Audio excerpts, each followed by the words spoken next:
له ما في السماوات وما في الأرض. من ذا الذي يشفع عنده إلا بإذنه. يعلم ما بين أيديهم وما خلفهم ولا يحيطون بشيء من علمه إلا بما شاء. وسع كرسيه السماوات والأرض ولا يؤوده حفظهما وهو العلي العظيم. شهد الله أنه لا إله إلا هو والملائكة أولو العلم قائما بالقسط. لا إله إلا هو العزيز الحكيم. إن الدين عند الله الإسلام وما اختلف الذين أوتوا الكتاب إلا من بعد ما جاءهم العلم بغيا بينهم. ومن يكفر بآيات الله فإن الله سريع الحساب. قل اللهم مالك الملك تؤتي الملك من تشاء وتنزع الملك ممن تشاء وتعز من تشاء وتذل من تشاء بيدك الخير إنك على كل شيء قدير.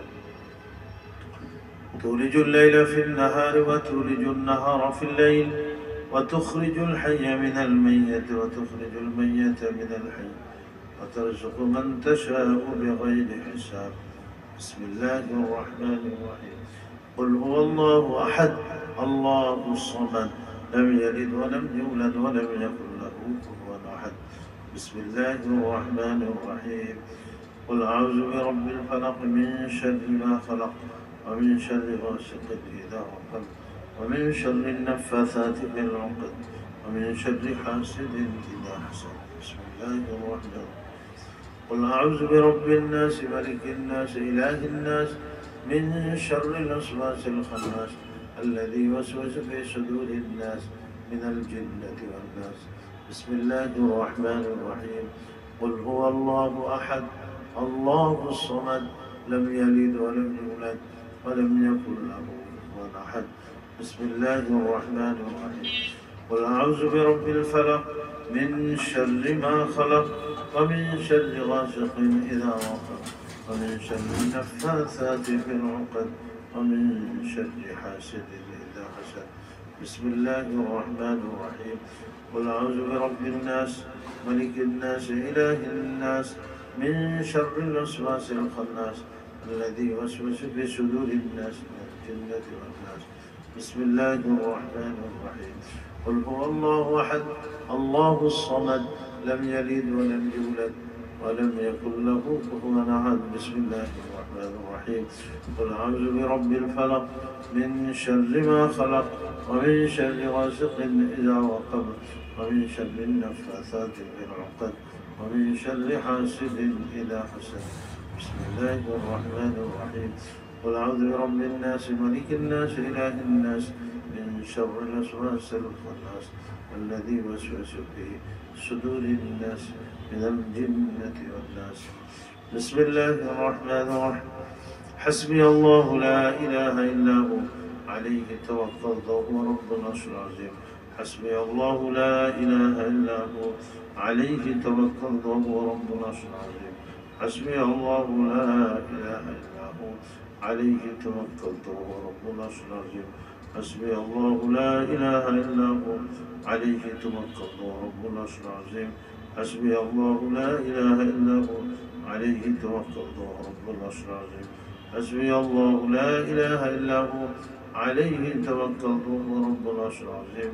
حسبي الله لا إله إلا هو عليه توكلت وهو رب العرش العظيم. أعوذ بكلمات الله التامات من شر ما خلق. أعوذ بكلمات الله التامات من شر ما خلق. أعوذ بكلمات الله التامات من شر ما خلق. اللهم أنت ربي لا إله إلا أنت خلقتني وأنا عبدك وأنا على عهدك ووعدك ما استطعت. أعوذ بك من شر ما صنعت.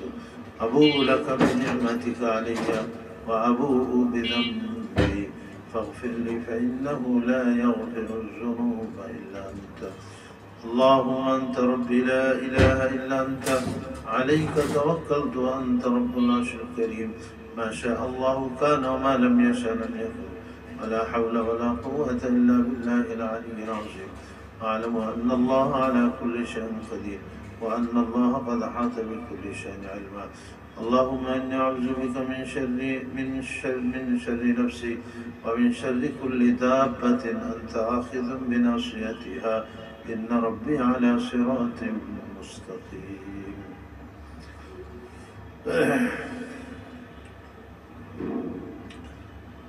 জি, আমরা মহান আল্লাহ পাকের শুকর আদায় করি যে তিনি আমাদিগকে মাগরিবের নামাজ বা জামাত আদায় করা, তারপরে কিছুক্ষণ তার ঘরে বসে তার কালামে পাক থেকে কিছু আলোচনা করা, শ্রবণ করার সুযোগ আল্লাহ আমাদের দিয়েছেন।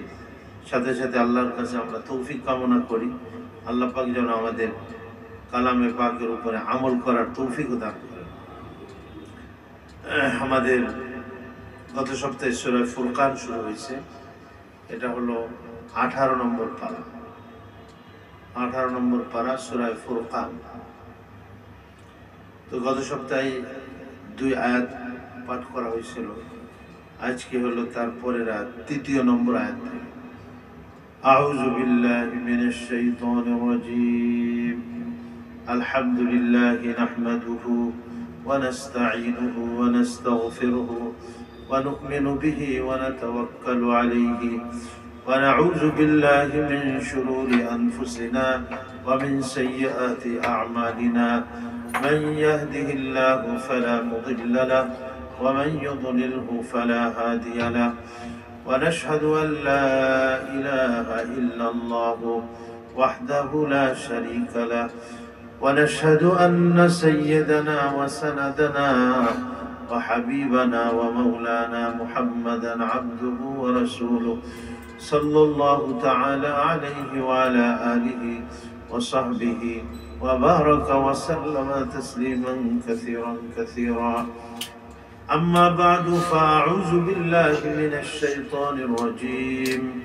بسم الله الرحمن الرحيم.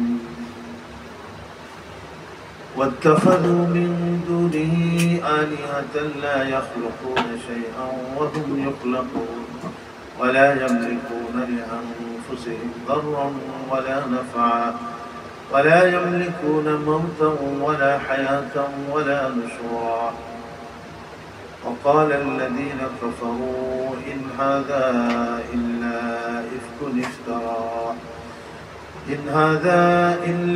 إفك افتراه وأعانه عليه قوم آخرون فقد جاءوا ظلما وزورا.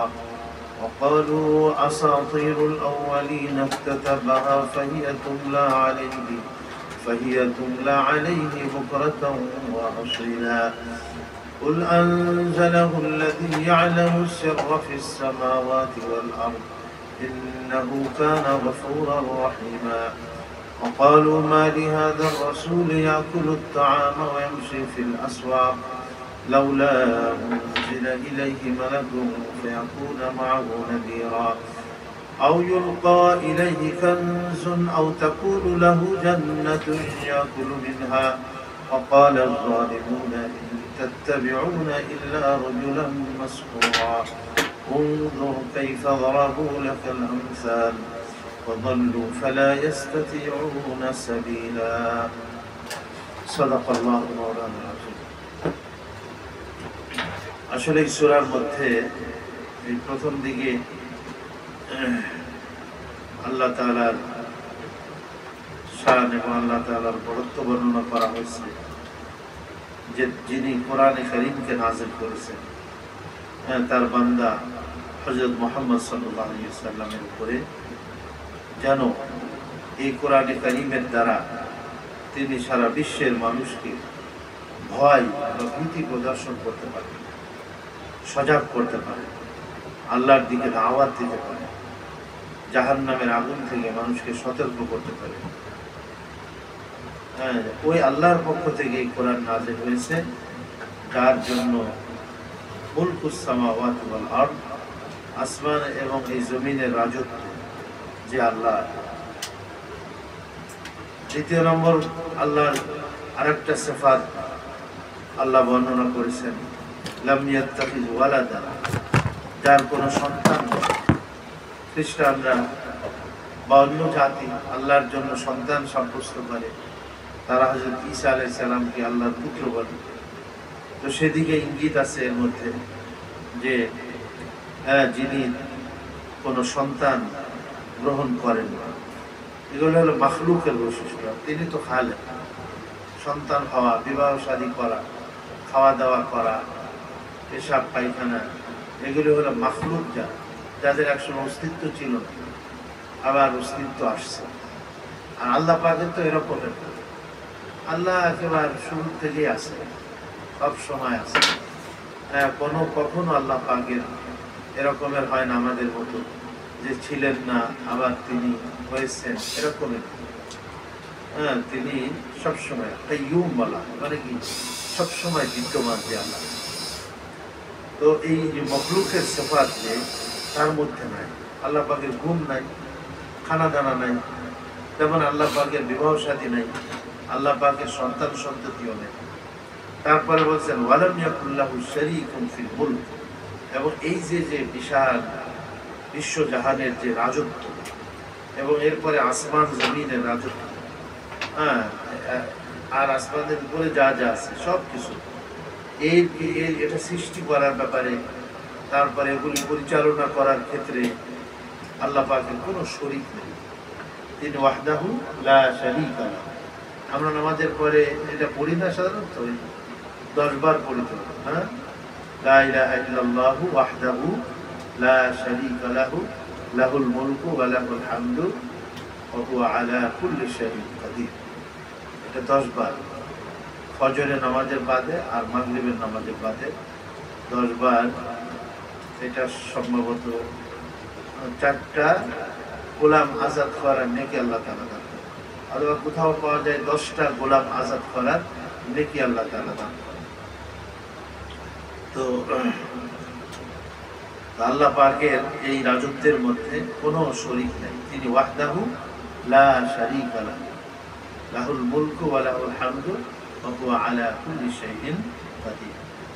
তারপরে আল্লাহ পাকের আরেকটা গুণ বলছেন খালাকা কুল্লা শাইইন, তিনি সব কিছু সৃষ্টি করেছেন। এগুলির কোনো অস্তিত্বই ছিল না, না আসমানের ছিল, না চন্দ্র সূর্য ছিল, না সাগর ছিল, না গাছ গাছালি ছিল, না পাহাড় পর্বত ছিল, কিছুই ছিল। তারপরে খালাকা কুল্লা শাইইন, তিনি সব কিছুকে সৃষ্টি করেছেন, মানে অস্তিত্ব দান করেছেন আল্লাহ। এক সময় আবার অস্তিত্বহীন হয়ে যাবে। আমরা আছি এখন, দুদিন পরে আমরা থাকবো না। এই পৃথিবী আছে, একসময় পৃথিবীও থাকবে না, আসমানও থাকবে না, সব ধ্বংস হয়ে যাবে। তো আল্লাহ এটাকে সব কিছুকে আল্লাহ সৃষ্টি করেছেন। খালাকা কুল্লা শাইইন। হযরত ঈসা আলাইহিস সালামকে আল্লাহ সৃষ্টি করেছেন, ওনার আম্মাকেও আল্লাহ পাকই সৃষ্টি করেছেন, সব কিছুকেই। তো সব মখলুক। আর খালেককে বলেন আল্লাহ। ইলাহ হওয়ার জন্য মখলুক হলে সে, কেন মখলুক তো মুহতাজ। মখলুক কি বলেন? মুহতাজ মানে মুখাফিক। একজন সৃষ্টির মুখাফিক বা সৃষ্টিকর্তার মুখাফিক। আল্লাহ যদি মখলুক হয়, মানে আল্লাহ যদি মখলুক হয়, তাহলে তিনি অন্যের মুখাফিক হয়ে যাবেন। আর যে অন্যের মুখাফিক কি, সে মাবুদ হতে পারে না, বা সে ইলাহ হতে পারে না। ইলাহ হওয়ার জন্য স্বয়ং সম্পূর্ণ হবে। অন্যের মুখাফিক কি, যে সে কিন্তু ইলাহ হইতে পারে না। এই জন্য আল্লাহ পাকের একটা সিফাত আছে আস-সামাদ। আমরা সূরা ইখলাসের মধ্যে পড়লাম না, আল্লাহুস সামাদ মানে হলো অমুখাফিক, তার কোনো কিছুরই প্রয়োজন নেই। যে আমরা সৃষ্টির দিক দিয়ে আমরা বেঁচে থাকার জন্য আমরা সবসময় কিন্তু আল্লাহর মুখাফিক, খাদ্য খাবারের মুখাফিক, বাতাসের মুখাফিক, পানির মুখাফিক, কি সব কিছুর মুখাফিক কি আমরা। কিন্তু যে মুখাফিক কি অন্যের দিকে, সে মাহবুদ হইতে পারে না। হযরত ঈসা আলাইহিস সালামকে যারা মাহবুদ মনে করে, এটা হবে কি করে? হযরত ঈসা আলাইহিস সালাম তো অস্তিত্ব ছিল না, তো অস্তিত্ব দেয়া হয়েছে তার, তাহলে তিনি অস্তিত্বের মুখাফিক কি অন্যের প্রতি? তিনি খানা খাইতেন, খানার মুখাফিক কি? তারও বাতাস লাগতো, পানি লাগতো, তাহলে উনি কি করে মাবুদ হবে? মাবুদ তো ওই সত্তা হবে যিনি কোনো কিছুর মুখাপেক্ষী না, তিনি স্বয়ং সম্পূর্ণ। এবং আল্লাহ সব কিছুকে সৃষ্টি করে ফাকাদ্দারাহু তাকদীরা, এবং আল্লাহ তাআলা তাকদীর, তাকদীর মানে তো আসলে নির্ধারণ করা, তিনি সব কিছুর জন্য সব নিয়ম নির্ধারণ করে দিয়েছে। সূর্যের জন্য একটা নিয়ম নির্ধারণ করে দিয়েছে আল্লাহ তাআলা। প্রতিদিন এই সূর্য উঠতেছে, তাপ দিতেছে, আলো ছড়াইতেছে, এর মধ্যে কিন্তু কোনো ব্যত্যয় নাই, কোনো পরিবর্তন নাই। একদিন কিয়ামতের আগে পশ্চিম দিক থেকে সূর্য উঠে যাবে, তখন তার তওবার দরজা কি হয়ে যাবে? বন্ধ হয়ে যাবে। তারপরে ধরে নিচে চন্দ্র, পাহাড় পর্বত, সাগর মহাসাগর সব কিছু এই জমিন সৃষ্টি করেছে। এর জন্য তো আল্লাহ তাআলা একটা সিস্টেম দিয়ে দিয়েছে, কি এই জমিন খাদ্য ফসল তৈরি করেছে। এই জমিন থেকে কত রকমের খাদ্যশস্য, এক এক ধরনের খাদ্য যেটা আমাদের প্রয়োজন আল্লাহ এই জমিনকে অর্ডার দিয়ে দিয়েছে। তো আমার বান্দাদের জন্য তাদের যত খাবার, এসব খাবারের ব্যবস্থা। হ্যাঁ, এখন দেখেন আম, জাম, কাঁঠাল, লিচু এক এক সময় এক এক রকম, আবার সব একই জমিন থেকে বেরিয়েছে। পানি একই রকম, হাওয়া একই রকম, রৌদ্র একই রকম, মাটিও একই রকম কাছে, কিন্তু এর মধ্যে এক এক ফলের এক এক রকমের স্বাদ দিয়ে দিয়েছে আল্লাহ। মিষ্টি, আবার মিষ্টির মধ্যে বিভিন্ন ধরনের আছে। হ্যাঁ, আবার কোনোটা টক আছে, কামরাঙ্গা কিরকম টক, আমের মধ্যে আবার টক আম আছে, আছে না? এগুলো সব এই তাহলে এইসব, হ্যাঁ দেখেন একই রকমের জমিনে কৃষক পাশাপাশি ক্ষেত চাষ করতেছে, এবং সেও তার সর্বশক্তি দিয়ে এবং সমস্ত কিছু দিয়ে তার জমি চাষ করতেছে, পাশাপাশি দুইজনই করতেছে, কিন্তু দুইজনেরটা দুই রকম হইতেছে নাকি? কোনোটা দেখা যাচ্ছে বেশ ভালো ফসল হইতেছে, আর একজনেরটা কম হইতেছে, মায়ের যাইতেছে, আছে না এরকম? মায়ের গেল রই রই, হ্যাঁ, পাশাপাশি তরকারি চাষ টাস করে মানুষ। এই যে এই জমিনের জন্য আল্লাহ তাআলা এরকম সব নিজাম এই জমিনের জন্য ঠিক করে দিয়েছেন। আল্লাহ তাআলা আমাদের ঠিক করে দিয়েছেন। এই যে আমরা একটা তাকদীর বলি না, একটা তাকদীর মানে তো ভাগ্য। হ্যাঁ, তো এই যে সাতটা জিনিসের মধ্যে একটা আছে না, কি কি সেটা? আমানতু বিল্লাহি ওয়া মালাইকাতিহি ওয়া কুতুবিহি ওয়া রাসূলিহি ওয়াল ইয়াউমিল কদরি, এই যে কদর, তার থেকে তাকদীর, আল কদরি খাইরিহি ওয়া শাররিহি মিনাল্লাহি তাআলা। আল্লাহ তাআলা আমাদের জন্য ভালো মন্দ সব ওই লোহে মাহফুজের মধ্যে লেখা আছে, কিন্তু লেখা আছে বলেই যে আমরা করি তা না। আল্লাহ আমাদের বর্তমান ভবিষ্যৎ বিগত সব জানেন, সেই হিসাবে আল্লাহ লিখে রাখছে, কিন্তু আমরা আমাদের ইচ্ছায় কিন্তু কাজ করতেছি, ওই লেখা হিসাবে কিন্তু করতেছি না। আমরা লিখে রাখছে বলে তো হইতেছে তা না। হ্যাঁ, একজন ডাক্তার যদি লিখে দেয় যে এই লোকটা 1 বছর পরে মারা যাবে, অভিজ্ঞ ডাক্তার তার শারীরিক অবস্থার পরিপ্রেক্ষিতে ধরেন তাকে লিখে দেবে ডাক্তারের প্যাডের মধ্যে, প্রেসক্রিপশনের মধ্যে যা খাওয়ানো দরকার খাওয়ান, আর তার অবস্থা দেখে মনে হইতেছে আর 1 বছর বাঁচবে, 1 বছর পর্যন্ত বাঁচবে, এর বেশি বাঁচবে। এখন ওই যে ডাক্তার লিখে দিল, এই কারণে ওই লোকটা মারা গেছে ঠিক 1 বছর পরে, এখন ওই ডাক্তারের পুলিশে এসে এখানে নিয়ে যাবে, এই ডাক্তার তুমি লিখলে কেন? এইখানে লেখার কারণেই তো মারা গেছে, আমার বাপ মারা গেছে, তুমি যদি না লিখে দিতে তাহলে তো আমার বাপ মারা যাইত। আরে না, আমি তো আমার অভিজ্ঞতার আলোকে আমি লিখেছি, আমরা তার শারীরিক অবস্থায়। আল্লাহ আমাদের তকদির লিখে রাখছেন, আল্লাহ সব জানেন। হ্যাঁ, আল্লাহ একেবারে আবহমান কাল, তা যদি না জানেন তো উনি আল্লাহই হইতে পারেন। তো সেই জানা হিসাবে আল্লাহ আমাদের সবার তকদির লিখে রাখছেন, কিন্তু ওই তকদিরে লেখা আছে বলেই যে আমরা করতেছি তা না, আমরা নিজেদের ইচ্ছাই করতেছি, নিজেদের ইচ্ছাই করতেছি। এই জন্য শাস্তিও হবে, আবার মানে খারাপ কাজ করলে, আর ওই কি হবে, পুরস্কারও হবে, তিরস্কারও হবে, আবার পুরস্কারও কি হবে। আল্লাহর ওই লেখার কারণে যদি আমরা কাজ করি তাহলে তো আল্লাহ শাস্তি দেওয়ার হক নাই। বান্দা বলবে যে আল্লাহ তুমি লিখে রাখছো বলেই তো আমি পাপের কাজ করছি নাকি, তো শাস্তি দেওয়ারও তো আল্লাহ না, আল্লাহ লিখে রাখছেন তকদির, সেটা আল্লাহ যেহেতু তিনি মহান সত্তা, তার এলেম এবং তার জ্ঞান, তার জানা সব কিছুই তিনি জানেন, সেই জানা হিসাবে আল্লাহ তাআলা লিখে রাখছেন। আর কে জান্নাতে যাবে সেটাও আল্লাহ জানে, কি ঠিক কিনা? আমরা কে জাহান্নামে যাব এটা আল্লাহ জানে না? আল্লাহ জানা হিসাবে লিখে রাখছে। কিন্তু আমার তকদিরে কি আছে না আছে আমরা জানি, আমরা জানি কি আমি জাহান্নামে যাব না আমি জান্নাতে যাব। এই জন্য আমাদের চেষ্টা করতে হবে যে আপনার কি জান্নাতের আমল করার জন্য, হ্যাঁ। এবং আল্লাহ দেখা যাবে যার জন্য জান্নাত লিখে রাখা আছে সে আসলে জান্নাতের দিকেই কি যাবে। আবার যে হাদিসেও এটা আসছে যে একজন লোক দেখা যাবে সারা জীবন ভালো নামাজ কালাম পড়ছে, মৃত্যুর আগে সে এমন একটা কথা বলল যে তার ঈমান চলে গেল, কি তকদির তার উপরে গালেব হয়ে গেছে। আল্লাহ তাআলা এরকম সব কিছুর জন্যই একটা মানে কি বলে একটা নিয়ম বা একটা নীতি, একটা প্ল্যান, এটা আল্লাহ তাআলা করে রাখছে।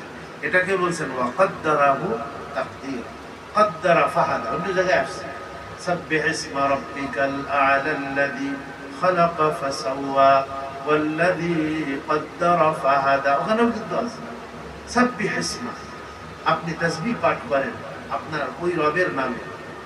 সাব্বিহ ইসমা রাব্বিকাল আ'লা, যিনি মহান। সাব্বিহ ইসমা রাব্বিকাল আ'লা আল্লাযী খালাকা, যিনি সৃষ্টি করেছেন। ফাসাওয়া, এবং সব কিছুকে তিনি আবার পরিমার্জিত করে সৃষ্টি করেছেন। এই যে আমাদেরকে সৃষ্টি করেছেন, পরিমার্জিত করছেন আল্লাহ তাআলা। চোখ যেখানে দরকার, কান যেখানে দরকার, মুখ যেখানে দরকার, কি সব কিছু দিলে। এখন মুখটা যদি পিছনে দিত তাহলে আমরা খাইতাম কি করে বলেন? খাওয়ার আগে তো ঘ্রাণ নেওয়া লাগে, ঘ্রাণ খারাপ, যেটা খারাপ ঘ্রাণ আছে ওটা তো খাইতে মনে চায় না। এই জন্য মুখের উপরে নাকটা দিয়েছেন আল্লাহ তাআলা, কি কত সুন্দর করে দিয়েছেন। তো আল্লাহ তাআলা পরিমার্জিত করেছেন সব কিছু। এটাকে বলছেন ফাসাওয়া, সাওয়া মানে পরিমার্জিত করা। তারপরে আল্লাযী খালাকা, নাকি ওখানে কি আছে? সাব্বিহ ইসমা রাব্বিকাল আ'লাযী খালাকা ফাসাওয়া ওয়াল্লাযী কদ্দারা ফাহাদা, এবং যিনি সব কিছুকে কদ্দারা মানে কি করেছেন? নির্ধারণ করে দিয়েছেন সব কিছুর জন্য, সব কিছু। ফাহাদা, এবং হেদায়েত দিয়েছেন। একটা বাচ্চাকে হেদায়েত দিয়েছে। বাচ্চা জন্মের থেকে আসে কিন্তু মার বুকের মধ্যে, যে বুকের মধ্যে দুধ আছে, ও দুধ খাইতে কি হয়ে যায়, মানে আপনার সেদিকে ধাবিত হয়ে যায়। একটা মুরগির বাচ্চা, তাকেও আল্লাহ হেদায়েত দিয়েছে। ও দেখা যায় ডিম থেকে ফুটেই অমনি ও দানা খাওয়া কি করে দেয়, শুরু করে দেয়। কি আল্লাহ জমিনকে হেদায়েত দিয়েছে। ফাহাদা, আদা মানে হেদায়েত দিয়েছে। হেদায়েত হলো ওইটাই যে হে জমিন, তোর মধ্যে যদি একটা বীজ বপন করে তাহলে কিন্তু তার থেকে তুই কি দিবি? উদ্ভিদ, একটা চারা, সবুজ একটা গাছ, হ্যাঁ, তোর থেকে যাবে জল। আল্লাহ ওইটার জন্য ঠিক করে দিয়েছে আল্লাহ তাআলা। এটা হলো হেদায়েত। আসলে হেদায়েত শুধু মানুষের জন্য না, হেদায়েত কিন্তু সব কিছুর জন্যই আছে। এজন্য যিনি এই সব কিছু সৃষ্টি করে সব কিছুকে আন্দাজা করেছেন, নির্ধারণ করেছেন, মুকদ্দার করেছেন, এবং তিনি হেদায়েত দিয়েছেন ফাহাদা। আবার মানুষের হেদায়েত আবার ভিন্ন ধরনের, কি আল্লাহর হুকুম মতো চলা, এটাই হেদায়েত। নবীর তরিকা মতো চলা, এটাকে হেদায়েত বলে। কোরআন যেভাবে আমাদেরকে চলতে বলেছে সেভাবে আমরা চলি, তাহলে এটা হলো হেদায়েত। আল্লাহর কাছে আমরা হেদায়েত চাই যে আল্লাহ তুমি আমাদেরকে তোমার পথে যেন তুমি চালায়, জান্নাতের পথে চালায়, তোমার নবীর পথে চালায়, তোমার হুকুম মতো কোরআনের পথে তুমি আমাদেরকে। এটা আমাদের জন্য হেদায়েত, নাকি মানুষের হেদায়েত এরকম। যাক, তো এটা তো গেল। তারপরে এখান থেকে আজকে যেটা আমরা তেলাওয়াত করছি, এখান থেকে আপনার কাফের মুশরিকদের যারা এই মূর্তি পূজা করে বা কোরআনকে অস্বীকার করে, আমাদের নবীজিকে অস্বীকার করে, তাদের কিছু ভ্রান্ত কথাবার্তা, আল্লাহ আকীদা ও বিশ্বাস এখানে আল্লাহ তুলে ধরেছে এবং তার জবাব দিয়েছে, তার প্রতিকার করেছেন আল্লাহ। কি বলছেন? ওয়াত্তাখাযু মিন দুনিহি আলিহা, আল্লাহকে বাদ দিয়ে তারা অনেক মাবুদ গ্রহণ করেছে। খ্রিস্টানরা ঈসা আলাইহিস সালামকে, মারিয়ামকে, ইহুদিরা উযাইর আলাইহিস সালামকে মাবুদ বলে তারা। হ্যাঁ, হিন্দুরা কতটা দেবদেবী মানে তার তো কোনো ঠিক ঠিকানা নেই। হ্যাঁ, ওরা মূর্তি পূজা তো করেই, আর এছাড়া চন্দ্র পূজা করে, সূর্য পূজা করে, গাছগাছালি পূজা করে, পাহাড় পূজা করে, সাগর পূজা করে।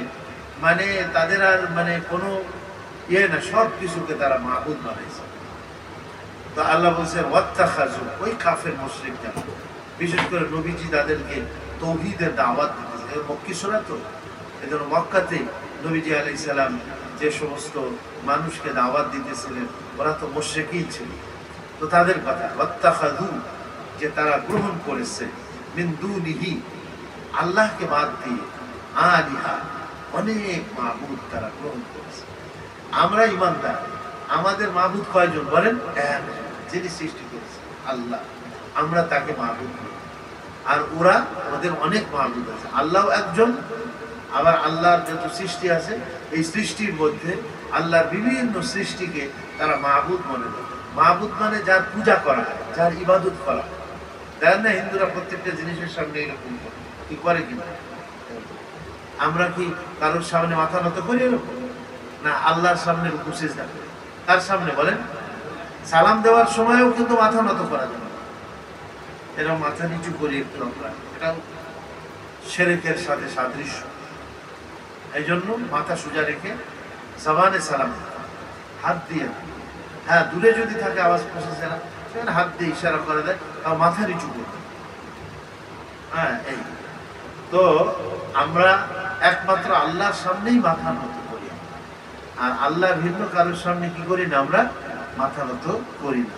কিন্তু তারা অসংখ্য মাবুদ তারা গ্রহণ করেছে। লা ইয়াখলুকুনা শাইআ, আবার সেই মাবুদদের গুণাগুণ আল্লাহ বান করেছেন যে তারা সৃষ্টি করতে পারে না। লা ইয়াখলুকুনা শাইআন, তারা কিছুই তৈরি করতে পারে না, অস্তিত্বহীন থেকে কোনো কিছু অস্তিত্ব দান করতে পারে না। মানুষ আমরা আসলে আমরা আবিষ্কার করি, ঠিক আছে, বিভিন্ন জিনিস, কিন্তু যে জিনিসগুলো আমরা বানাই সেটার উপাদানগুলি আমরা পাইলাম কোথায়? দেখেন, সেই উপাদানের ওগুলিকে আমরা আমরা বানাইছি উপাদান, লোহা লক্কর দিয়ে, লোহা দিয়ে আজকাল কত কিছুই আবিষ্কার হইতেছে নাকি? কম্পিউটার যারা আবিষ্কার করছে তারা বানাইছে, তা তারা কম্পিউটারের উপাদানগুলি পাইল, মূল উপাদানগুলি পাইল, এগুলি তো আল্লাহর সৃষ্টি নাকি? তা মানুষ গর্ব করে, আরে আমি এটা বানাই ফেলছি, আমি প্লেন বানাই ফেলছি, আমি অমুকটা বানাই ফেলছি। আরে আসলে তুমি কিছুই বানাইতে পারো না। হ্যাঁ ঠিক আছে, তুমি এই জোড়াতালি মালি দিয়ে একটা কিছু করেছো, তাও দেখো এটা আল্লাহর দেওয়া ব্রেন, আল্লাহর দেওয়া চোখ, যা দিয়ে তুমি দেখছো, আল্লাহর দেওয়া ইলেকট্রিসিটি অথবা সূর্যের আলো, আলো না হলে অন্ধকারের মধ্যে আমরা কেউ কেউ বানাইতে পারি বলেন? আর যার চক্ষু নাই সে বানাইতে পারবে? তাহলে তো আসলে এটা আসলে বানানো কাকে বলে? খিলকাত মানে সৃষ্টি কাকে বলে?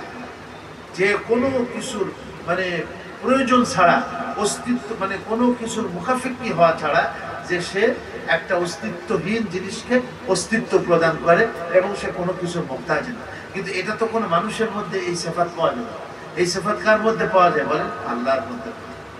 কিন্তু তারা এমন জিনিসকে মাবুদ বানাইছে, আল্লাহ মানে লা ইয়াখলুকুনা শাইআন, তারা কিছুই সৃষ্টি করতে পারে না, মানে তারা কোনো জিনিসকে অস্তিত্বহীন থেকে অস্তিত্ব প্রদান করতে পারে না কোনো কিছুর সাহায্য ছাড়া। আর আল্লাহ তাআলা তো কুন বলেন, আল্লাহ কি বলেন? বলেন আসলে আল্লাহর কোনো কিছুর আসবাবের প্রয়োজন নাই, বস্তুর প্রয়োজন নাই, আল্লাহ বস্তু ছাড়াই করতে পারে। আদম আলাইহিস সালামকে কি আল্লাহ মানুষ থেকে বানাইছে বলেন? আমাদের নয়, অন্য মানুষ থেকে, আমাদের মা বাবা তাদের থেকে আল্লাহ আমাদেরকে বানাইছে, ঠিক আছে, কিন্তু হযরত আদম আলাইহিস সালামকে কোন মা বাবার থেকে বানাইছে? আল্লাহ।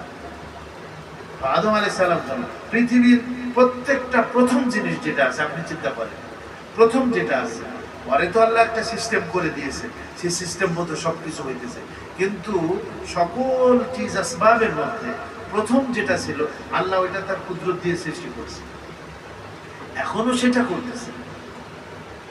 হ্যাঁ, হযরত ঈসা আলাইহিস সালামকে তারা বলে যে না, তার বাপ নাই, আল্লাহই হলো তার বাপ, নাউজুবিল্লাহ মিন যালিক। এই যে কথাটা তারা বলে, তো এটা তো আল্লাহর কুদরত। আল্লাহ বলছেন মাসালু ঈসা কামাসালি আদম, ঈসা আলাইহিস সালামের দৃষ্টান্ত আদম আলাইহিস সালামের মতো। বরঞ্চ আদম আলাইহিস সালামের মতো কেন, ঈসা আলাইহিস সালামের দৃষ্টান্ত আদম আলাইহিস সালাম থেকে আরো সহজ, আর আদম আলাইহিস সালামেরটা আরো বেশি কঠিন। কারণ ওনা ঈসা আলাইহিস সালামের তো মার থেকে বানাইছে আল্লাহ তাআলা, বাপ নাই।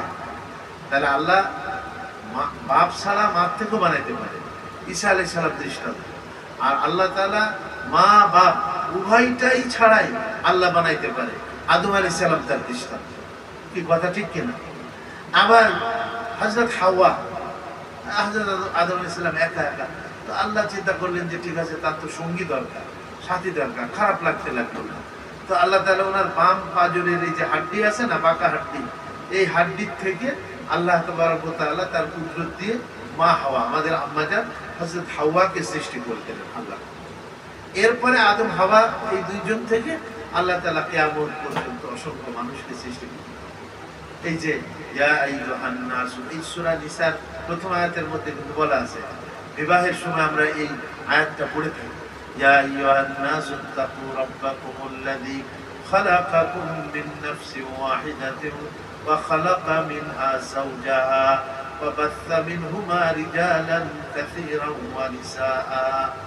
হে মানুষ, পৃথিবীর সকল মানুষ, ইয়া আইয়ুহান নাস তাকু রাব্বাকুম, তোমরা তোমাদের রবকে ভয় করে চলো। হ্যাঁ, আল্লাযী খালাকাকুম মিন নাফসিন ওয়াহিদা, যিনি তোমাদেরকে একজন মানুষ থেকে সৃষ্টি করেছেন। ওয়া খালাকা মিনহা যাওজাহা, আর সেই একজন মানুষ থেকে তার জোড়া সৃষ্টি করেছেন আল্লাহ হযরত হাওয়াকে। তারপরে ওয়া বাসসা মিনহুমা রিজালান কাসীরান ওয়া নিসাআ, আর এই দুইজন থেকে, আদম এবং হাওয়া থেকে আল্লাহ তাআলা অসংখ্য নারী পুরুষকে পৃথিবীর মধ্যে আল্লাহ ছড়িয়ে ছিটিয়ে সৃষ্টি করে রেখেছেন। সবাই সে আদম হাওয়ার থেকে আমরা সৃষ্টি হই। এবং হযরত শেষে এসে হযরত ঈসা আলাইহিস সালামকে আল্লাহ তাআলা শুধু তার মায়ের থেকে সৃষ্টি করেছেন। এটাও মানুষের জন্য পরীক্ষা ছিল। এজন্য আমরা বলি ঈসা আব্দুল্লাহি ওয়া রাসূলুহু। কি বলি বলেন? ঈসা আব্দুল্লাহি ওয়া রাসূলুহু। হযরত ঈসা আলাইহিস সালাম আল্লাহর বান্দা, এবং মানুষ যেন তাকে ইলাহ না মনে করতে পারে। এজন্য উনি জন্ম গ্রহণ করেই বাচ্চা অবস্থায়, যখন মানুষ কথা বলতে পারে না, তো হযরত মারিয়ামকে আল্লাহ বলে দিল, উনি ভয় করতেছিল এই বাচ্চা নিয়ে আমি যে আমার কওমের কাছে যাব, তারা আমার উপর অপবাদ চাপাবে, জিনার তোহমাত আমাকে দিবে। আল্লাহ বলেন তুমি কোনো ভয় করো না, আমি ব্যবস্থা করতেছি। তোমার কাছে যখন জিজ্ঞাসা করবে, তুমি এই বাচ্চার দিকে ইশারা করবে, বাচ্চার দিকে ইশারা করবে। তো উনি তাই করলেন।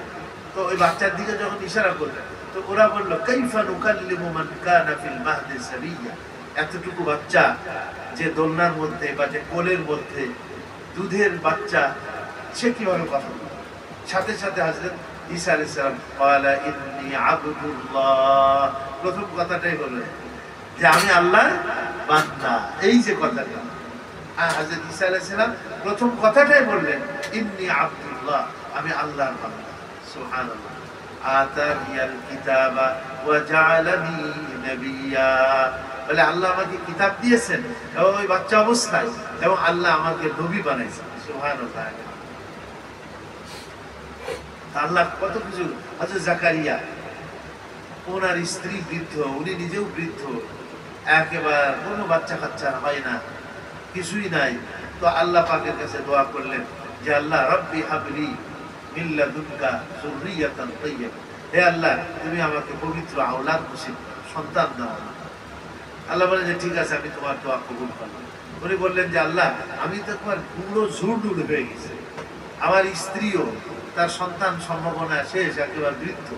বলে কিভাবে বাচ্চা হবে? বলে আরে তো আমি তোমাকে সৃষ্টি করছি না, তুমি তো কিছুই ছিলে না। সূরা মারিয়ামের শুরুতে আল্লাহ এটা মান করছেন। হ্যাঁ, তো দেখেন আল্লাহ তাআলা হযরত জাকারিয়া এবং হযরত ওনার স্ত্রী দুইজনে বৃদ্ধ বয়সে আল্লাহ ওনাদেরকে বাচ্চা দিলেন, এবং সেই বাচ্চার নাম আল্লাহ স্বয়ং রাখলেন কি? ইয়াহইয়া। কি রাখলেন? সাম্মাইতু ইয়াহইয়া, আমি তার নাম ইয়াহইয়া রাখলাম। সুবহানাল্লাহ। দেখেন আল্লাহ তাআলা কত কুদরতওয়ালা। যাক, আল্লাহ বলেছেন লা ইয়াখলুকুনা শাইআ, তারা কোনো কিছু সৃষ্টি করতে পারে না। তাদের ওই বাতিল মাবুদগুলি, তাদের এই মূর্তিগুলি, ওগুলা তো ওরা নিজেরা হাত দিয়ে বানায়। এখন ওই মূর্তিরে যদি বলা হয় হে মূর্তি তুই একটা কিছু বানাতো, তাহলে বানাইতে পারবে? আল্লাহ অন্য জায়গাতে বলছেন যে ওর সামনে যে যত খাদ্য খাবার দেয় বা ওর মুখের উপরে মাখাই দেয় ওর শরীরের মধ্যে, ওগুলাতে মাছি পড়ে, তো ওই মাছিও তো তাড়াইতে পারে না। হ্যাঁ, মাছিও তো তাড়াইতে পারে না, এত অক্ষম। তো তোমাদের কোন আকল নাই যে তোমরা এগুলির সামনে সিজদা করো, এগুলিকে তোমরা মাহবুদ মনে করো? এত অক্ষম জিনিস। আল্লাহ মানে লা ইয়াখলুকুনা শাইআ, তারা তো কিছুই সৃষ্টি করতে পারে না। ওয়াহুম ইউখলাকুন, তাদেরকে বানানো হয়েছে, তাদেরকে সৃষ্টি করা হয়েছে। তাদেরকে কি করা হয়েছে? সৃষ্টি করা হয়েছে। হয়তো মানুষ তাদেরকে বানাইছে, অথবা আল্লাহ তাদেরকে বানাইছে। ঈসা আলাইহিস সালামকে আল্লাহ বানাইছে। হ্যাঁ, যেমন অনেকেই ফেরেশতাকে বলে আল্লাহর সাথে শরীক করে, তো ফেরেশতাও তো আল্লাহ বানাইছে। কি ফেরেশতা ছিল নাকি? ছিল না। আল্লাহ ফেরেশতাকে কি বানাইছে? হ্যাঁ, অনেকে এই চন্দ্র সূর্য এগুলাকে মাহবুদ মনে করে, তো এগুলাও সৃষ্টি করতে পারে না। আল্লাহ এদেরকে কি করেছে? সৃষ্টি করেছে। হ্যাঁ, যে সৃষ্টি করতে পারে সেই মাহবুদ হবে। যে সৃষ্টি করতে পারে সে কি হবে? তিনিই মাহবুদ হবে। আর যার সৃষ্টি করার ক্ষমতা নেই সে কি হইতে পারে না? মাহবুদ হইতে পারে না। ওয়ালা ইয়ামলিকুনা লিআনফুসিহিম দাররান ওয়ালা নাফআ, আল্লাহ বলেন তারা এমন জিনিসকে মাবুদ হিসাবে গ্রহণ করে যে জিনিস তাদের নিজেদেরকে কি করতে পারে না, নিজেদের জন্য কোনো ক্ষতির থেকে নিজেদেরকে বাঁচাইতে পারে না।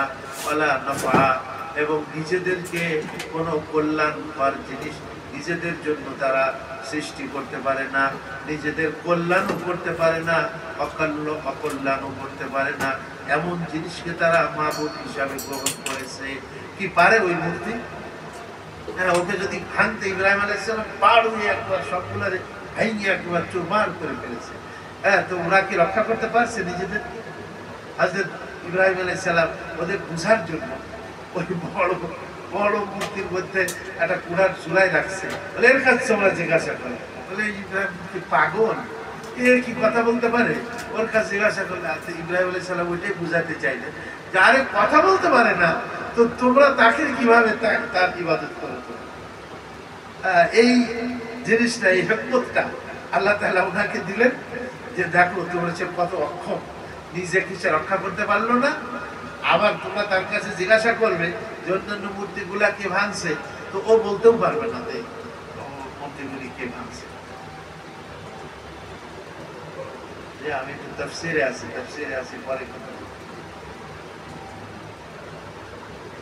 তো আপনার তো আল্লাহ ওইটাই বলছেন লা ইয়ামলিকুনা লিআনফুসিহিম, নিজেদের জন্য তারা মালিক না, দাররান কোনো ক্ষতির থেকে বাঁচাতে পারে, ওয়ালা নাফআন এবং না কোনো নাফা মানে কোনো উপকার সাধন করতে পারে।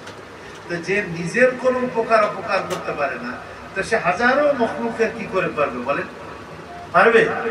যে নিজের জন্য নিজেকে ক্ষতির থেকে বাঁচাতে পারে না, নিজের কোনো কল্যাণ সে কি করতে পারে না, বয়ে আনতে পারে না, তো সে অন্যের কল্যাণ কিভাবে করবে? মাবুদ হতে গেলে তো যাকে পূজা করা হবে, তো যারা পূজা করবে, যারা ইবাদত করবে, তাদেরকে ক্ষতির থেকে বাঁচাইতে হবে। আমাদেরকে ক্ষতির থেকে বাঁচায় কে বলেন? আল্লাহ। বিপদ আপদ মুসিবত আসে মাঝে মধ্যে, ওটা আল্লাহ পাকের পক্ষ থেকেই আসে, ওটাও পরীক্ষা। আবার আমাদের যে কল্যাণ, আমাদের সুস্বাস্থ্য দেয়, এলেম দেয়, হেদায়েত দেয়, খাবার দেয়, আমাদের এই সব কিছু কে দেয় বলেন? আল্লাহ। এই যে গাভীর থেকে দুধ আহরণ করে খাইতেছে, ওই গাভীর ওই বাঁধ চিরে দেখেন ওর মধ্যে দুধ পাওয়া যাবে না, কিন্তু একটা গাভীর থেকে 20 কেজি দুধ আমি এট এ টাইমে আহরণ করতেছি, এইটাতে আসতেছে, এটা তো আল্লাহ পাকের কুদরতেই আসতেছে। হ্যাঁ, সুবহানাল্লাহ। তো তারা এমন জিনিসের ইবাদত করতেছে যে জিনিস তাদের নিজেদের জন্য না কোনো উপকার করতে পারে না অপকার করতে পারে, তাহলে অন্যদেরকে তারা অপকার করতে পারবে না। কিন্তু আমরা যে সত্তার ইবাদত বন্দেগী করি, সেই সত্তা নিজেরও কল্যাণ করতে পারে, অকল্যাণ করতে পারে, এবং যারা তার ইবাদত বন্দেগী করি আমরা সারা পৃথিবীর মুসলমান যারা, আমাদেরও তিনি উপকার করতে পারেন এবং আমাদের ক্ষতিও কি করতে পারে না। এই যে ছেলেপেলেগুলো মারা গেল, হ্যাঁ, এই যে দৈনিক কত মানুষ মারা যাইতেছে, কত মানুষের ঘর বাড়ি চলে যাইতেছে, উড়ে যাইতেছে, এই যে দোয়াটা করলাম না, হযরত আবু দারদা রাদিয়াল্লাহু আনহু, উনি বলছেন যে এই দোয়াটা কেউ যদি সকালে পড়ে সন্ধ্যা পর্যন্ত আল্লাহ তার ঘর বাড়ির হেফাজত করবেন। সন্ধ্যাবেলায় যদি কেউ পড়ে তাহলে সকাল পর্যন্ত আল্লাহ তার ঘর বাড়ির কি করবেন? হেফাজত করবেন। যাক, আর কি ওয়ালা ইয়ামলিকুনা মাউতান ওয়ালা হায়াতান ওয়ালা নুশুরা, আর তারা এমন জিনিসের ইবাদত করে, এমন বাতিল মাবুদের পূজা করে, লা ইয়ামলিকুনা মাউতান, যে বাতিল মাবুদগুলি মৃত্যু দেওয়ার অধিকার নাই, শক্তি নাই কাউকে মৃত্যু দিতে পারে, ওয়ালা হায়াতান, এবং কাউকে জীবন দিতে পারে, ওয়ালা নুশুরা, এবং মৃত্যুর পরে পুনর্জীবিত করা এটাও তারা করতে পারে না। এমন জিনিসের তারা পূজা, কিন্তু উল্টা আল্লাহ সব কিছু করতে পারে। আল্লাহ মৃত্যুরও মালিক, মৃত্যুও দিতে পারেন আল্লাহ তাআলা, আবার আল্লাহ তাআলা জীবনও দিতে পারেন। আবার নুশুর, নুশুর মানে হলো মৃত্যুর পরে আবার কবর থেকে উঠাকে নুশুর বলা। ময়দানে হাসরে যে আমরা নাসর বলে না, হাসর নসর। হাসর মানে একত্রিত হওয়া, নসর মানে কবর থেকে উঠা, আর ময়দানে হাসরে একত্রিত হওয়া। তো তারা এমন বাতিল মাবুদের পূজা করে যেগুলি মৃত্যু দেওয়ারও ক্ষমতা নেই, জীবন দেওয়ারও তাদের ক্ষমতা নেই, আবার মৃত্যুর পরে পুনর্জীবিত করা, উঠানো, এটারও তাদের কি নাই, ক্ষমতা নেই। এ সকল ক্ষমতা কার? জীবন দেওয়ার ক্ষমতা আল্লাহ, মৃত্যু দেওয়ারও ক্ষমতা কার? আল্লাহ, এবং মৃত্যুর পরে আবার তিনি পুনর্জীবিত করবেন, এটাও কে করবেন? আল্লাহ। সুবহানাল্লাহ। وقال الذين كفروا إن هذا إلا إفك افتراه, কোরআন সম্বন্ধে তাদের একটা বাতিল একটা কথা আল্লাহ এখানে তুলে ধরেছেন এবং তার জবাবও দিয়েছেন। এই মক্কার লোকেরা এই কোরআন সম্বন্ধে তারা কি বলে? وقال الذين كفروا, কাফের মুশরিক, বিশেষ করে নবীজি যাদেরকে দাওয়াত দিতেছিলেন তারা কি বলে? ইন হাযা, এই কোরআন ছিল, এই কোরআন ইল্লা ইফকুন, এইটা হলো একটা ইফতারা, আবিষ্কার, যেটা মুহাম্মদ নিজে আবিষ্কার করেছে, নিজে বানাইছে। তাহলে এটা একটা বানানো জিনিস। এটা তো শুধু এইখানে না, আল্লাহ তাআলা বিভিন্ন জায়গাতে বলছেন। এটা যদি হযরত মুহাম্মদ সাল্লাল্লাহু আলাইহি ওয়াসাল্লাম বানায় থাকেন তাহলে তোমরা তো মুহাম্মদ সাল্লাল্লাহু আলাইহি ওয়াসাল্লাম তো লেখাপড়া জানে না, উম্মি মানুষ, আর তোমরা তো শিক্ষিত মানুষ, তোমাদের তো সাহিত্য চর্চা আছে। ওরা সাহিত্য চর্চা এরকম করতো, যার সাহিত্য মানে সব থেকে শ্রেষ্ঠ হইত তারটা ওই কাবা শরীফের মধ্যে লটকাই, কাবা শরীফের মধ্যে কি লটকাই। এই জন্য যে জামানায় যে জিনিস থাকে, ঠিক নবীকে আল্লাহ তাআলা ওই জিনিসের মুজিজা দান করেন। হযরত ঈসা আলাইহিস সালামের জামানায় ডাক্তারি চিকিৎসা বিজ্ঞান ছিল। আল্লাহ তাআলা হযরত ঈসা আলাইহিস সালামকে এমন মুজিজা দিলেন যে চিকিৎসা বিজ্ঞান সব ওনার সামনে ফেলিয়ার হয়ে গেল। যে জন্মের থেকে চোখ আনে নাই, তো তার চোখের মধ্যে হাত বুলাই দিলে চোখ ফিরে পাইল। সুবহানাল্লাহ। তো পৃথিবীতে কোনো চিকিৎসা এরকম না জন্মের থেকে চোখ আনে নাই। কুষ্ঠ, সমস্ত চিকিৎসা বিজ্ঞান ফেল হয়ে গেছে, তো ওনার হাত একটু শরীরের মধ্যে বুলাই দিয়েছে, সাথে সাথে কি হয়ে গেছে বলেন? হযরত মুসা আলাইহিস সালামের সময় জাদু বিদ্যার চর্চা ছিল, লোকজন সব জাদু জাদু জাদু এগুলি করতে পারে। জানো ফিরআউন বলেছে বিশাল জাদু এটা, আর বড় বড় জাদুকরদের আমি 70,000, কেউ বলছে 80,000 জাদুকরদের মুসা আলাইহিস সালাম একাকে মোকাবেলা করার জন্য সে হাজির করছে। তা আল্লাহ তাআলা ওনাকে মুজিজাও দিয়েছে, সেরকম কি লাঠি ছেড়ে দিয়েছে, বিশাল অজগর আজদাহা হয়ে গেছে, আবার ওই আজদাহাকে ধরছে এরকম করে, আবার লাঠি হয়ে গেছে। সুবহানাল্লাহ। তা আল্লাহ পাকে দেখেন, এটাকে বলে মুজিজা নবীদের কে আল্লাহ তাআলা দান করেন। তো আপনার আমাদের নবী আলাইহিস সালামের সময় সাহিত্য চর্চা ছিল। আরবের লোকেরা বড় বড় সাহিত্যিক, শায়ের, কবি, তারা কাব্য গ্রন্থ রচনা করত এবং তাদের কবিতাগুলি এরকম বাইতুল্লাহতে লটকাই দেওয়া হতো। হ্যাঁ, আর আরেকটা হলো গদ্য, এটাও তারা খুব উচ্চাঙ্গের ভাষা তারা জানত। তো আল্লাহ তাআলা ঠিক ওই সময় এমন এক কিতাব আমাদের উম্মি নবী, যিনি মানুষের কাছে বা কোনো স্কুল কলেজ ইউনিভার্সিটি মাদ্রাসা বা কোনো টিচারের কাছে পড়াশোনা করেন নাই, তার জবান দিয়ে এমন ভাষা এবং এমন সাহিত্যপূর্ণ কথা আল্লাহ তার জবান দিয়ে উচ্চারণ করাই দিয়েছেন, যেইটার মতো সাহিত্য মানে ওই সময়কার যে পৃথিবী ছিল তারা বা আরবরা ছিল, তারা এই ধরনের সাহিত্যপূর্ণ কথা সৃষ্টি করতে বা তৈরি করতে, রচনা করতে কি ছিল? অক্ষম ছিল। কি কথা ঠিক কিনা? সূরা বাকারার শুরুতে আল্লাহ তাআলা বলেছেন, তোমরা যদি মনে করো এই কালামের ব্যাপারে তোমাদের সন্দেহ আছে, ওয়াইন কুনতুম ফি রাইবিম মিম্মা নাযালনা আলা আবদিনা ফাতু বিসূরাতিন মিন মিথলিহি।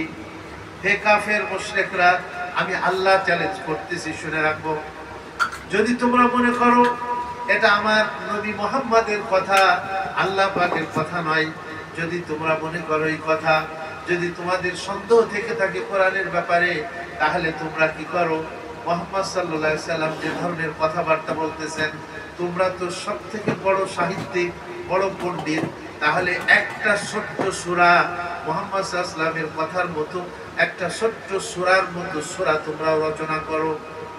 কি আল্লাহ বলে দিলেন, ফাতু বিসূরাতিন মিন মিথলিহি ওয়াদউ শুহাদাআকুম, এবং আল্লাহ বললেন যে শুধু তোমরা না, তোমাদের সাহায্যকারী, তোমাদের মাবুদ যত আছে তাদেরকে, এবং আরো যত সাহায্য যেখান থেকে তোমরা সাহায্য নিতে পারো, সব জায়গা থেকে তোমরা সাহায্য নিয়ে এ ধরনের কালাম রচনা করো।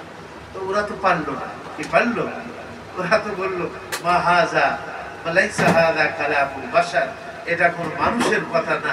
হ্যাঁ, এটা কোনো মানুষের কথা না। আল্লাহ, তো যে নবী উম্মি ছিলেন, সেই নবীর জবানে কোরআন দেখেন এমন একটা, মানে সারা পৃথিবী, না এটা পদ্য না এটা পদ্য।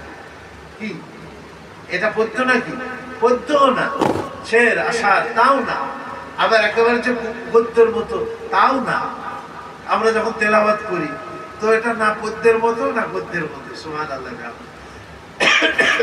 আল্লাহ বলতেছেন, কাফির মুশরিকরা বলে এটা মুহাম্মদ নিজে রচনা করেছে, ওয়া আ'আনাহু আলাইহি কওমুন আখারুন, এবং কিছু লোক তাকে সাহায্য করেছে।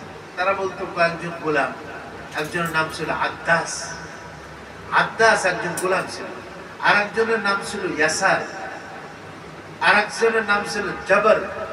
মানে এরা, তারা বলতো এরা ওই যে মুহাম্মাদের কাছে, মুহাম্মদ তাদের কাছে যায়, ওরা ওই সারাদিন সকাল থেকে নিয়ে ওরা ওকে এটা পড়ায়, মুখস্থ করায় দেয়, সন্ধ্যাবেলায় আসে আমাদের কাছে এসে এটা বমি করে দেয়। হ্যাঁ, মানে বলে দেয় আর কি।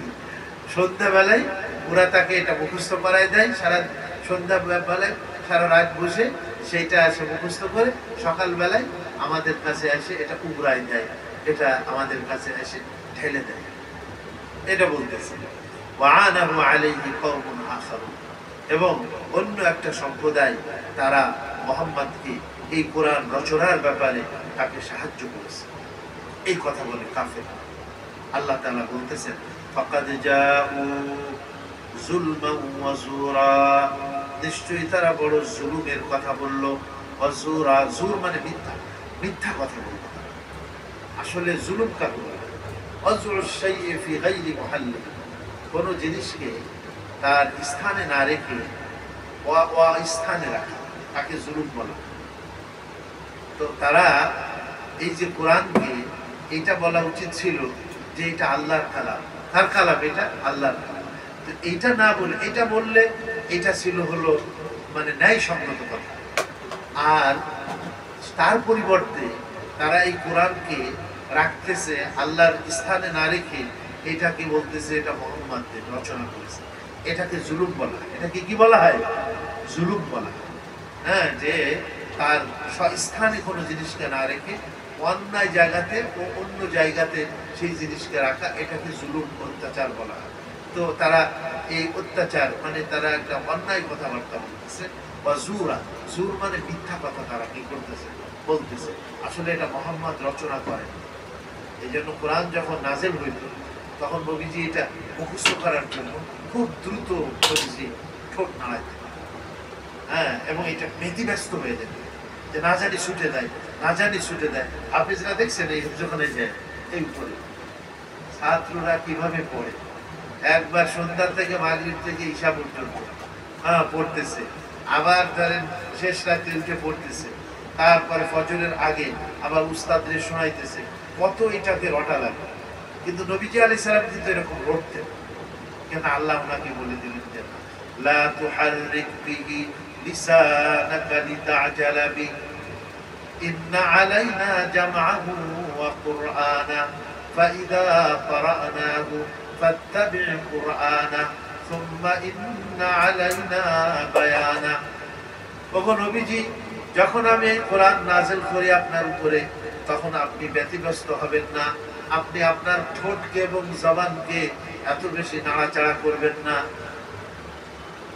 নাড়াচাড়া করাইতেন, তাহলে এরকম আপনি নাড়াবেন না। লা তুহাররিক বিহি লিসানাকা লিতা'জালা বিহি, জলদি করার জন্য, জলদি করা, এটা করবেন। ইন্না আলাইনা জামআহু ওয়া কুরআনা, নিশ্চয়ই এই কোরআনকে একত্রিত করা এবং আপনাকে পড়িয়ে দেওয়া, এটা আমি আল্লাহর কাজ।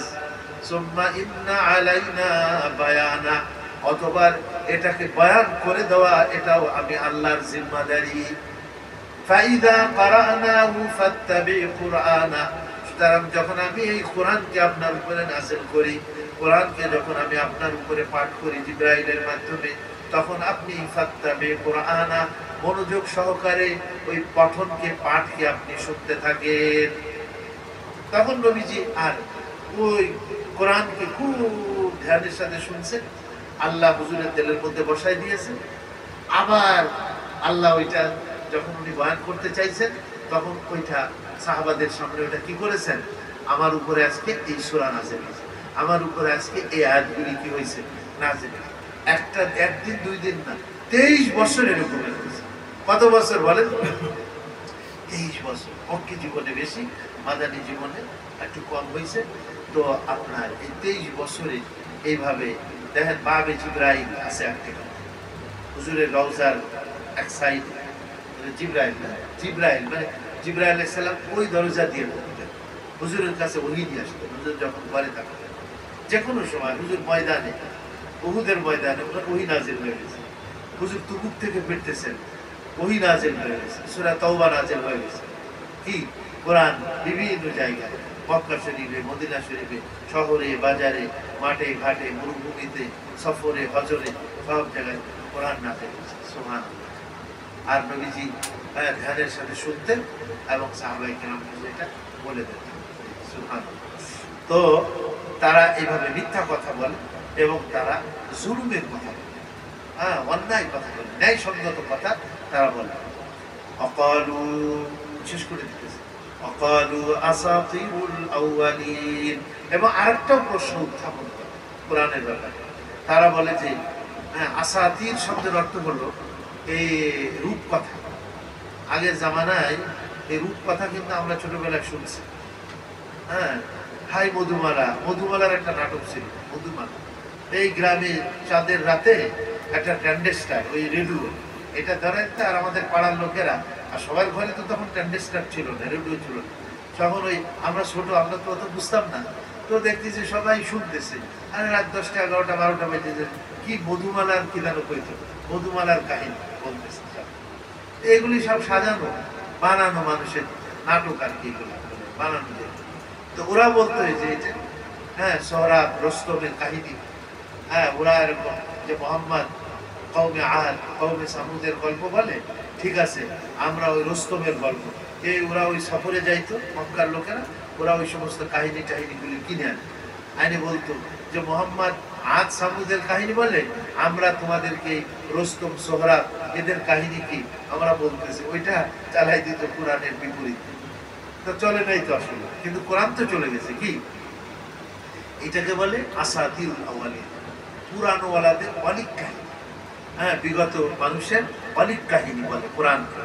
ইকতাতাবাহা, যেটা মোহাম্মদ, হ্যাঁ, এটা লিপিবদ্ধ করেছে, ফাহিয়া তুতলা আলাইহি বুকরাতাও ওয়া আসীলা। এবং ওই রূপকথা, রূপ কাহিনীগুলি যেটি লিপিবদ্ধ করা হয়েছে, ওইটা সকাল এবং সন্ধ্যায় মুহাম্মদ সাল্লাল্লাহু আলাইহি সাল্লামের উপরে ওইটা পাঠ করা হয়।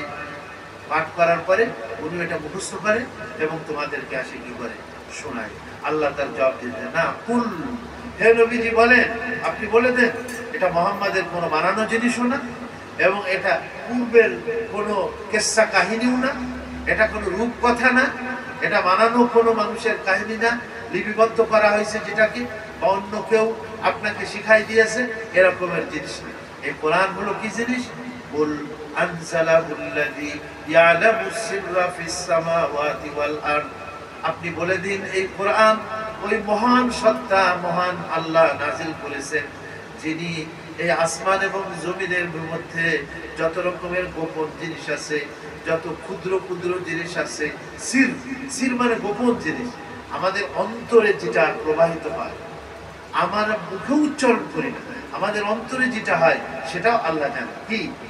চুরিয়া আঁখোं की और सीने का राज, चूरिया आँखों की और सीने का राज, जानता है सबको तू है बेनियाज। আল্লাহ, আমরা চোখের দ্বারা যা দেখতেছি, হ্যাঁ, মুখের দ্বারা যা বলতেছি, এমন কি আমার অন্তরে যা প্রবাহিত হচ্ছে সব তুমি জানো। সবকে জানে আল্লাহ।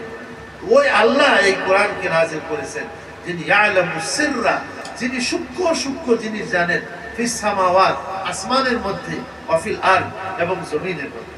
আসমান জমিনে যা সংঘটিত হচ্ছে, একটা পিপিলিকা, ছোট্ট কালো পিপিলিকা এই মাটির অতল ভূগর্ভে ওই মানে একটা পাথরের উপর দিয়ে হেঁটে যাচ্ছে, তো তাও আল্লাহ দেখতেছেন, এবং তার ওই খসখস পায়ের আওয়াজ, এটাও আল্লাহ তাআলা কি করতেছেন?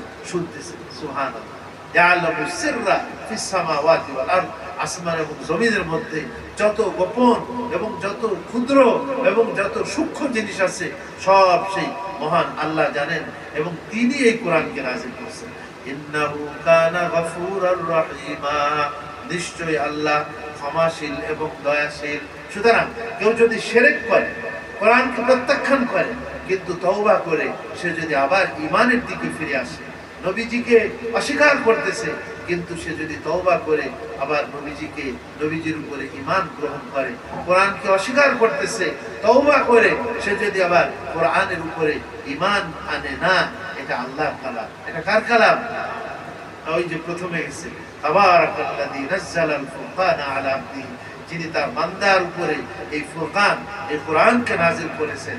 এরকম যদি সে আবার ফিরে আসে, তাহলে গফুর, তিনি মাফ করে দেবেন। তিনি কি মাফ করনেওয়ালা, রহিম, তিনি বড় দয়াবান, তিনি বড় কি দয়াবান। দেখেন আমরা কত অত্যাচার করি, কত জুলুম করি নিজেদের নফসের উপরে, তাও আল্লাহ তো ইচ্ছা করলে আমাদের মতো প্রত্যাখ্যান করে দিতে পারে। হ্যাঁ, আমরা একজনকে কেউ দুর্ব্যবহার করলে আমরা যাই যা ভাগ, কিন্তু কেউ যদি আল্লাহর দরবারে ফিরে আসে, তা আল্লাহ দয়া করে এবং তাকে মাফ করে দেয়। সুবহানাল্লাহ। তা আজকে পর্যন্ত থাক, কি বলেন? ইন্নাহু কানা গফুরা, 6 নম্বর আয়াত পর্যন্ত আযানের সময় হয়ে গেছে। আল্লাহ পাক আমাদেরকে তৌফিক দান করেন যে আমরা যেন এই কোরআনকে মহব্বত করি, ভালোবাসি, কোরআন তেলাওয়াত